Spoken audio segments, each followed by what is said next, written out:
Hello, welcome to the Wise Way to Success podcast. I have a very special guest all the way from Singapore, Natalia Rachel.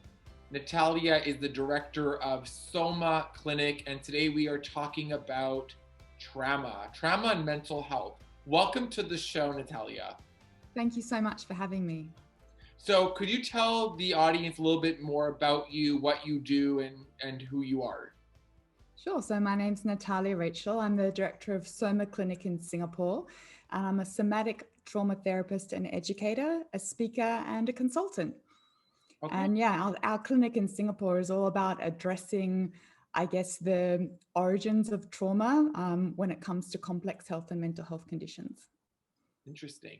So I co-founded an anxiety and depression clinic. We get a lot of clients who experience trauma, PTSD. Can you tell us in your words how you define trauma? Sure. I mean, it's very subjective, isn't it? But in the simplest terms, I would say that trauma is when a past experience of threat is living and breathing in us now. So the experience of threat is actually over, but we are existing as it and experiencing as if it's still current. And that can affect us physically, mentally, emotionally, and relationally, usually across all three layers. Interesting. I hear this term a lot. I wasn't familiar with it at all, and I would love it if you can give us some clarity. What is complex PTSD? Okay. So there's a lot of people talking about this right now. So PTSD is when there's been a past experience of trauma that has this, complex or complicated set of effects now. And again, it's usually spanning all of these layers of ourselves, and there are certain triggers. The word complex was added later or more recently, and it's used to describe when the experience of trauma has been prolonged. And there is usually a relational component. So usually complex post-traumatic stress disorder is in relation to attachment trauma or relational trauma. I first heard the term complex PTSD was I was on a retreat and one of the attendees confided in me that they had trauma from something they witnessed their father doing. So they said the complex PTSD was the fact that it was somebody they trust, it was a parent, and they did something that was very disturbing. Is complex PTSD also, like, would you say associated with you have a relationship with this person and there's now, because you have a relationship with this person, they've done something, there's a trauma, it makes the situation more complex rather than it be someone you don't know? I don't know if that actually feeds into like the clinical definitions, but my take on that is when someone that we love and trust, and when it's a parent or a family member, it should be just a given, right? Mm-hmm. When there is a betrayal or a harm that occurs within what should be, there should be a sanctity around family. Mm-hmm. It causes a very deep existential shift in the way we experience the world.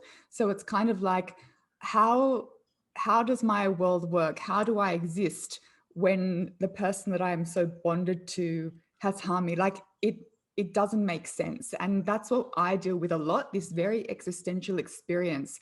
And when that happens to us, the way we experience the world and other relationships is different. And there's a very strong link here to disorganized attachment. So we then learn that we want this love and connection and attachment that we need to survive, but we also learn it's very, very scary and terrifying.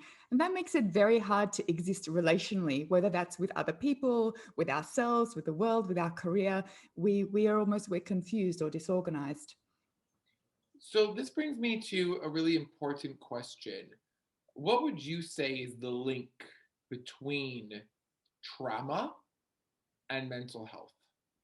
Okay, so essentially, when we're experiencing mental health symptoms, whether it's anxiety or depression or dissociation, what's happening at a base level in our nervous system is that we're experiencing a sense of threat, of overwhelm, and we can't cope.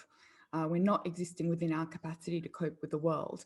And when mental health symptoms are situational, so if it's in relation to stress at work or a difficult, romantic relationship or something going on in the world, like right now, COVID, Mhm. once that situation has resolved, the mental health symptoms should resolve, and we should return to our baseline and to existing within our capacity. In the case of trauma, that doesn't happen. So there is the same experience of overwhelm.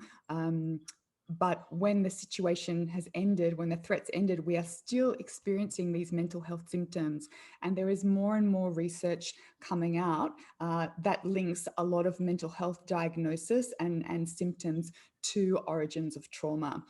So there's so much coming out, and that's exactly what we work with at the clinic. What would be some advice that you would give to a person who is struggling with trauma? It's affecting their mental health to start to cope or feel better with the trauma. I think that making sense of our experience is hugely important. So when we're living with trauma and all the symptoms that come with it, one of the biggest questions that's burning inside us is like, what is wrong with me? Why am I like this? So the first thing that I would want to impart to people struggling with that is actually there's nothing wrong with you, and something has occurred earlier in your life that has shaped the way you experience the world. And just knowing that can release a lot of shame, and all of a sudden you can get, oh, I there's a reason and there's nothing bad or wrong with me. And the second thing I would want to impart is actually there are ways to start to process this, and the first is by starting to increase your safety in your body and in the world, and there is a pathway through it. Is trauma, so this is an interesting question I have for you. Is something happened, is is it possible to get past trauma and heal from trauma, and the trauma is now in your past, it's been dealt with, it's been helped, and now you can move on and you don't have to have that anymore? Or is it something that will stay with you permanently? This question I get a lot. Our trauma is part of us. The experiences that we've gone through are part of us. But what I think we can do is work and heal and reclaim ourselves so it's no longer overtaking our life or driving our experience. So for many clients, when they come in, and this is certainly my experience in my journey of recovery, there are these triggers that are overwhelming your experience, and there's not an ability to live through life in an empowered and connected way. But when you do work on healing and reclamation of self, that changes, and you understand what's happening, you can manage it, you can self-care, and you don't have to kind of live in this disempowered way anymore. It doesn't mean that there won't be triggers or difficult experiences or memories that come up, but it will mean the level of charge that is associated to them is reduced, and your ability to recognize them, self-care, and move forward is at the forefront of your experience. So you're no longer a slave to your traumatic experiences. You can work with them.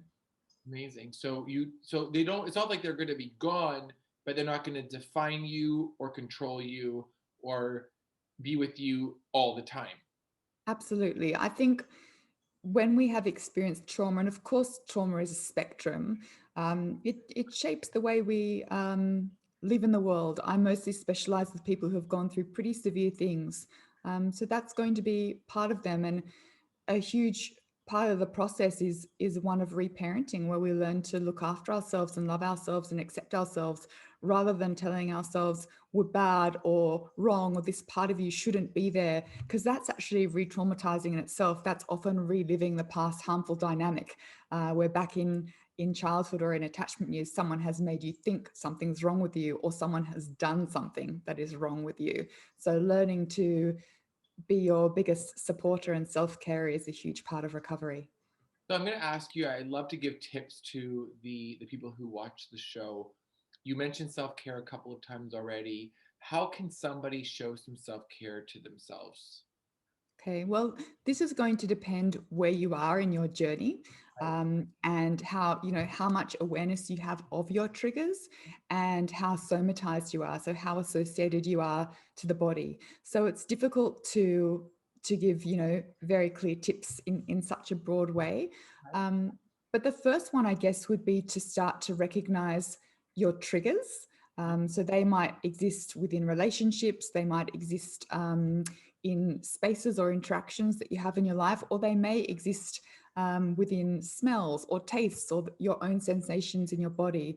So the first thing is to start to recognize when they come and see if you can find a space or a pause in your experience, because often what happens is we'll get triggered and then it will start an anxiety loop. We'll get really worried that something really awful is wrong. And things start to escalate. So if you can start to notice what your triggers are and note, oh, these are my trauma triggers, and take a pause, you can find ways to actually increase your experience of safety with your triggers. So that might look like using breath or getting under a weighted blanket or going out into nature or allowing yourself to have a cry or disconnecting from a relationship that is triggering you. So starting to find these little ways to repattern your experience is really, really helpful.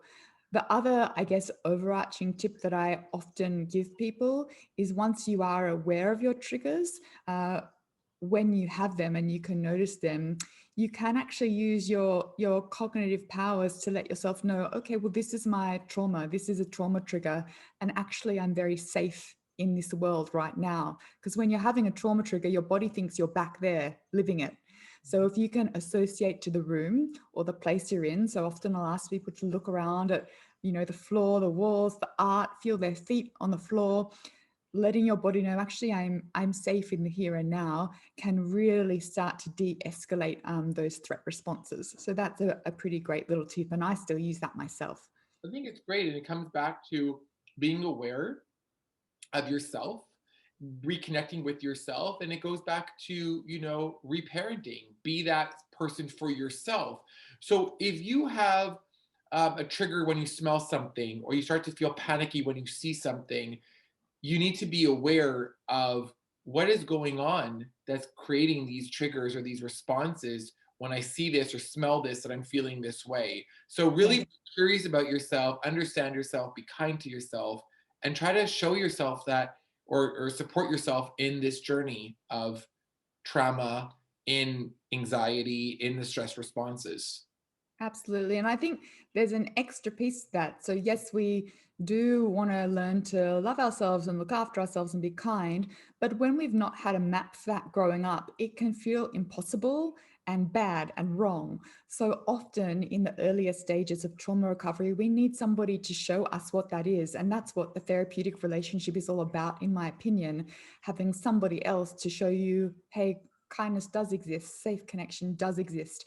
And that's when this reparenting process starts to occur in a relationship. So there's a huge relational healing component that then provides somebody the ability to start to treat themselves in a better, more caring way. So I always say we need other to recover.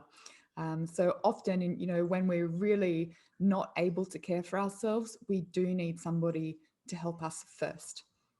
I want to thank you so much. This has been so insightful. It's been amazing. You're all the way in Singapore. It's such an honor and pleasure to speak to you. How do people find you, connect with you? Could you give us some of your handles on social media, and how we find you?